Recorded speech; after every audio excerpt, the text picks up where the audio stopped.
విధ్వంసంగా ఎందుకని జరగదని గ్యారెంటీ ఏంటి? ఇప్పటి వరకు మనం 5 ఏళ్ళు ఎన్నిసార్లు మాట్లాడాం? పేకలు కోశారా? ప్రతిపక్ష పార్టీ నాయకుల గోడలు దూకి పట్టి లాగి అరెస్ట్ చేశారా? ఒక ప్రధాన పార్టీ కార్యాలయం తెలుగుదేశం పార్టీని ధ్వంసం చేశారా?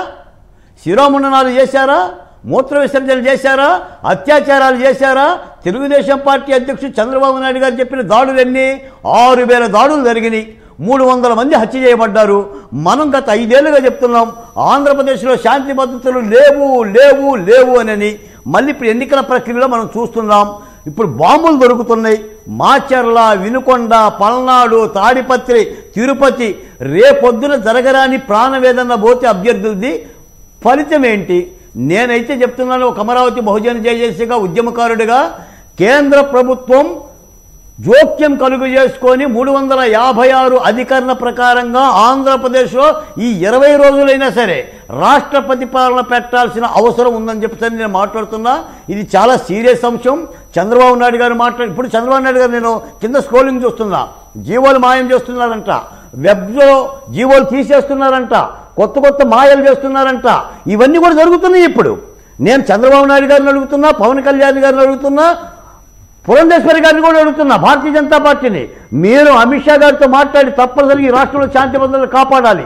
ఏ ఎమ్మెల్యే ప్రాణం పోయినా, ఏ ప్రతిపక్ష పార్టీ నాయకుడు ప్రాణం పోయినా కూడా మూల్యం చెల్లించుకోవాల్సి వస్తుంది. ఆయన లండన్ పోతున్నాడు, ఇక ఆయన రాడు. ఇందాక మాట చెప్తా, పేర్ని నానిగారు అన్నారు, మేము కనుక విధ్వంసం చెయ్యదలుచుకుంటే మమ్మల్ని ఆపేదేవడని అన్నాడు. ఏం సందేశాలు ఇస్తున్నారు వీళ్ళు? ఏం సందేశాలు ఇస్తున్నారు సార్? రక్తాలు గారుతున్నాయి. ఒక దళితుడిని అక్కడ తాడిపత్రిలో ఉన్న దళితుడిని అర్ధరాత్రి మీద డిఎస్పీ దాడి చేసి కొట్టాడు. ఎంతమంది ప్రాణాలు తీస్తారు? ఎన్ని ప్రాణాలు పోయినాయి? ఇది ఒక సీరియస్ అంశం. పెద్దలు మీరు వెంకటకృష్ణ గారు మీ ముందే పెడుతున్న ఎజెండాని తప్పనిసరిగా అన్ని రాజకీయ పక్షాలు ఇది మాట్లాడాలి. ఈ రాష్ట్రంలో ఎన్నికల కమిషన్ తీసుకుంటే చిన్న ఏమండి, ఆ జవహర్ రెడ్డి గారు ఏమన్నా జవహర్లాల్ నెహ్రూనా ఏంటి? నెత్తి నెరుగు కొట్టుకొని మాట్లాడుతున్నాం. తీసేండి అయ్యానని, పీకైండి అయ్యానని ఇన్ని ప్రతిపక్ష పార్టీ రిపోర్ట్లు వచ్చినా కూడా సిఎస్ని మార్చారా? ఆ జవహర్ రెడ్డి గారు ఏంటండి బలిలా కరుచుకున్నాడేంటి గోడకి? ఈ 20 రోజుల కోసం కూడా రేపు 20 రోజుల తర్వాత నెడుగుడు పోతాడు కదా. అంతాశ పదం మీద ఏం సగబెడదామని, ఏం బిల్లులు ఇద్దామని ఈ రోజున 14,000 కోట్ల రూపాయలు కూడా వాళ్ళ కాంట్రాక్టర్ ఇచ్చే ప్రయత్నం చేస్తున్నాడంట. మరి ఆ ఐపాక్ వాళ్ళకి ఏమైనా డబ్బులు ఇవ్వాలేమో, దానికోసం ఏమైనా పోయాడేమో. ఇప్పటివరకు ఆ లబ్ధిదారునికి 14,000 కోట్ల 1,400 కోట్లు వేసాడు తప్ప ఇంకా ఏమీ లేదు. ఏదైనా జరగవచ్చు. ఎందుకంటే మీరే చెప్పారు ఇందాక, ఇప్పటి వరకు జగన్మోహన్ రెడ్డి గారు 5 ఏళ్ళ మీడియా ముఖంగా రాలా. ఇప్పుడు వస్తున్నారు మీడియా ముఖంగా.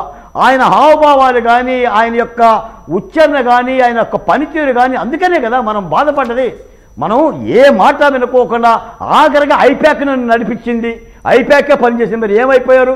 మంత్రులు ఏమైపోయారు? ఎమ్మెల్యేలు ఏమైపోయారు? వైసీపీ కార్యకర్తలు ఏమైపోయారు? ప్రజాస్వామ్యం ఏమైపోయింది? నువ్వు పెట్టిన సచివాలయ వ్యవస్థ ఏమైపోయింది? నీ వాలంటీర్లు ఏమైపోయారు? నడిపాడు వాళ్ళు నడిపాడు. ఇదే మాటలా మీరు చెప్పినట్టుగా ఈ కౌంటింగ్ అయిపోయి ప్రభుత్వం ఏర్పడేంత వరకైనా రాష్ట్రపతి పాలన ఇవన్నీ సీరియస్ గా పెట్టాల్సిందే డిమాండ్, చాలా వ్యాలిడ్ డిమాండ్. ఇప్పుడున్న పరిస్థితుల్లో నీడ్ ఆఫ్ ది అవర్ లాగా కూడా కనపడుతుంది. సో అది ఎంతవరకు వీళ్ళు క్యారీ చేయగలుగుతారు, సాధ్యాసాధ్యాలు వేరు. కానీ మొత్తానికైతే ఆ డిమాండ్ అవసరమైన డిమాండే. చూద్దాం, దాన్ని ఆ డిమాండ్ జనంలోకి తీసుకెళ్లే ప్రయత్నం చేస్తాను. బాలకోటే గారు తప్పకుండా. రైట్. కిరణ్ రాయల్ గారు, తిరుపతిలో మీ దగ్గరే కదా ఆయన మీద దాడి జరిగింది. నిజానికి ఆయన అన్నట్టు గన్మెన్ ఇది లేకపోతే ఖచ్చితంగా చంపేసేవాళ్ళు, అందులో డౌటే లేదు.